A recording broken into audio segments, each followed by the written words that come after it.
अस्सलाम वालेकुम everyone, this is Bilal from video सरकार। और आज की इस वीडियो के अंदर हम बात करने वाले हैं बैनिंग कल्चर के रिलेटेड। आप लोग सोच रहे होंगे यार ये वीडियो इतनी लेट क्यों अपलोड हो रही है। वेल उसकी रीजन ये है कि अभी अभी हमें खबर मिली है कि पाकिस्तान की गवर्नमेंट ने पीटीए ने डिसाइड किया है कि वो कुछ और एप्लीकेशंस को बैन कर देंगी। वेल रिसेंटली हमें खबर मिली कि पबजी को पाकिस्तानी मार्केट में बैन कर दिया गया है और इसके वजह से जो गेमर्स थे उनका बहुत ज्यादा बुरा रद्द-ए-अमल सामने आया। काफी गेमर्स ने काफी बातें की और कहा कि भाई इसको बैन करना रिडिकुलस है, आपको हर चीज को बैन नहीं करना चाहिए। और ऑनेस्टली स्पीकिंग एज समवन जो कि टेक्नोलॉजी को पसंद करता है, मैं भी 100% उन गेमर्स के साथ था।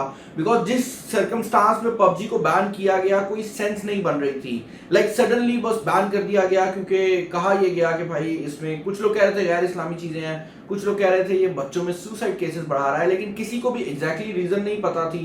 और ये भी नहीं पता थी कि किस लॉ या किस रूल के अगेंस्ट पबजी जा रही थी, जिसकी वजह से पबजी को बैन किया गया लेकिन call of duty free fire चल रही थी। तो वो चीज जो थी वो अक्सर लोगों को अनॉय करती रही। लेकिन आज अभी के टाइम में ही एक प्रेस रिलीज आई है जिसके अंदर ये बात क्लियर की गई है कि बीगो लाइव की एप्लीकेशन, ये वही एप्लीकेशन है जहां पर अक्सर औकात हम देखते थे कि लड़कियां लाइव आई होती थी, लोग कॉइन्स वगैरह शेयर करते थे और इस तरह के काफी स्टफ हो रहे थे।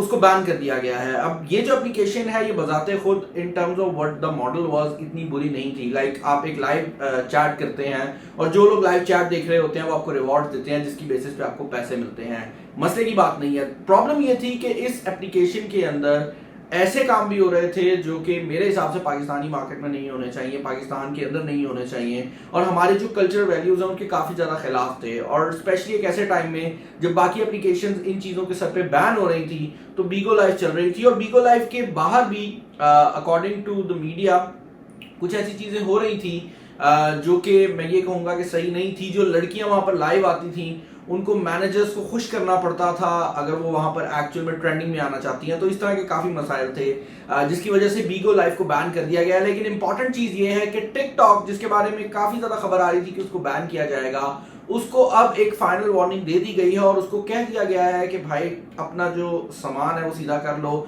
अगर टिकटॉक के ऊपर जो चीजें हो रही हैं, जो अजीबोगरीब किस्म के डांसेस हो रहे हैं, जो क्रिंज कंटेंट आ रहा है वो आता रहा तो टिकटॉक को भी बैन किया जा सकता है। अब अगर आप मेरा स्टैंड यहाँ पर पूछेंगे तो मैं यही कहूंगा कि किसी भी सोशल मीडिया को बैन नहीं होना चाहिए। मैं खुद एक सोशल मीडिया इन्फ्लुएंसर हूं तो मुझे ये चीज बड़ी अजीब लगती है कि कोई भी सोशल मीडिया बैन हो।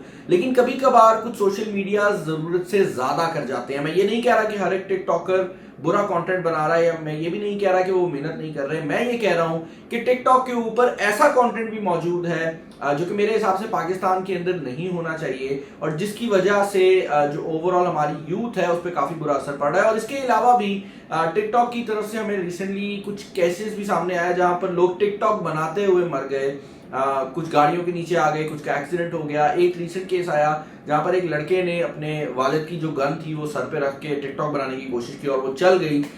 तो ये सारी चीजें जरूर हैं जिसकी वजह से टिकटॉक को फाइनल वार्निंग दे दी गई है कि अगर इस तरह का कंटेंट जहां पर बच्चे सेल्फ फॉर्म में लगे होंगे और बच्चे गन्स उठाकर फिर रहे होंगे या छोटी छोटी लड़कियां डांस कर रही होंगी और डांस के भी अजीब मूव्स होंगे, तो उस तरह का जो कंटेंट है वो हमारी कल्चरल वैल्यू मेरे ख्याल से किसी भी कल्चरल वैल्यू से बड़ा डिफरेंट है और वो नहीं होना चाहिए। तो उस चीज को रोका जाएगा और इसमें मैं गवर्नमेंट का साथ दूंगा। उसकी रीजन ये है कि सिर्फ पाकिस्तान नहीं है जिसने टिकटॉक को इस चीज पे कॉल आउट किया है। अगर आप यूरोपियन यूनियन की बात करते हैं तो वहां पर भी रिसेंटली टिकटॉक पे काफी बड़ा फाइन लगा है। यूएस भी सोच रहा है कि इसी वजह से टिकटॉक को बैन किया जाए।